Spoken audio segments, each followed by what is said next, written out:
Now let's add some additional controls for the face. So I'm gonna, if it's not already, I'm gonna select the body and then add it to a layer so I could turn off the skin, okay? And then I'm gonna also select these and add them to a layer and turn that off so I can see. Okay, so I still have the pupil, but I can kind of turn that off and kind of look in there. Okay, I know that's kind of creepy to see that, but it's going to be important that we have that. So I'll just kind of turn those back on for now.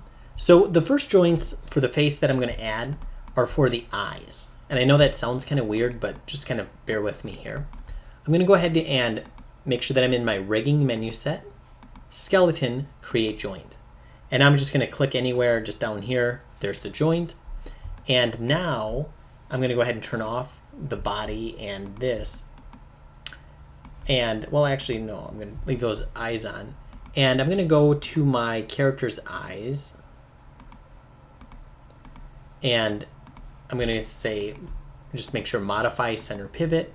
And then modify freeze transformation to make sure all this is zeroed out. Same with the other one. I'm going to go to modify center pivot, and then modify freeze transformation. Okay, those look like good starting points. Okay, good. Now I'm going to take this joint. I'm going to control click on this eye. It doesn't really matter which eye. I'll just do the right eye first. And then I'm going to go to constraint point. Okay, and I can see that I did it in the reverse order. So I'm going to undo that. And I'm going to select this eye first, and then I'm going to control click on the joint, and then go to constraint point. And what that did is it brought the joint directly to the center of the eye, and that's what I want. Okay, now I'm going to do the same for the other eye. So I'm going to go to skeleton, create joint, create a joint, and then I'm going to select that eye, control click on the joint, and point. Okay, now I have both of those joints in the center of the eyes. Okay, and I don't need those point constraint anymore, so I'm going to delete them. So I just open that up and delete those constraints. Now I can hide the eye, the cornea of the eye, and I'm going to go ahead and select the joint, and then I'm going to parent it to the other part of the eye here. Okay, so let me see.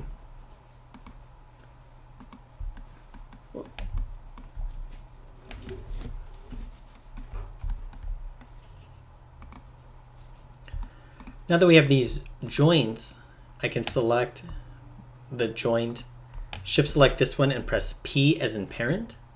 And now once again, select that, select this, P as in parent, and those are now parented to the head. And now what I want to do is I want to parent the eyes to the joints. So I'm going to select, let's say this eye, and then once again, if I hide that, I think I select this joint, and then I'm going to select that eye, which is the eye in its entirety, and then press P as in parent. Actually, I think I did that once again the reverse way.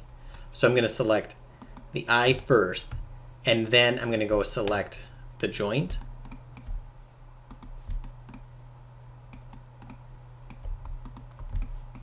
And now I press P as in parent. There we go. And now if I select this, and I'm going to do the same with the other one. I'm going to select the eye first.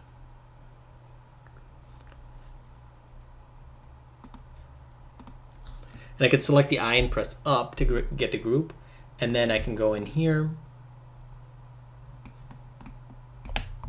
select that and press P as in parent. And now I feel like, now if I grab this head, and I don't recommend doing this right now, but I can move it and you can see the eyes kind of come along for the ride. Okay, I know that's creepy, but that's good. I could also select the hair, shift select this and press P as in parent, and now that's also going to come along for the ride. Okay. Excellent. So good start here. I still need to add some bones for the mouth. For that, I'm just going to look at it from the side view. And I'm going to go to Skeleton, Create Joints. And I'm going to click on this one here. And then I'm going to click right here. And then I'm going to click right here.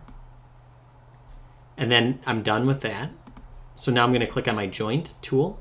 I could click on it here because that's my last thing I used. Otherwise, I'd have to come up here and go to Create Joint again. And then I'm going to click on this one. And then I'll click down here. Maybe like right there. And then right here. Okay, great. So that's what my jaw bone is going to look like. Just want to make sure that looks good from the front. Yep, that looks good. And what I'm going to do is I'm going to take the top jaw and I'm going to parent it to this joint. So I'm going to select this first, then I'm going to select this and press P as in parent. Then I'm going to select the bottom jaw and select this and press P as in parent. And now you can see what will happen is that if I select this joint and open this, that'll come along for the ride. Okay. I also want to do the same with the tongue. I'm going to select the tongue, select this joint, and press P as in parent. Now once again, if I open this up, that's going to come along for the ride. Okay, great. And then all of that's going to come along for the ride when I move the head. Excellent. I think that we are doing a great job here, and I feel like the skeleton is now complete. So I'll just turn the body back on, and that's what our skeleton looks like for the head. And I know that it's weird thinking about that, but it's critical to make our character work. So in the next video, I'm going to put the controls in the character so we can kind of move the skeleton in a logical way.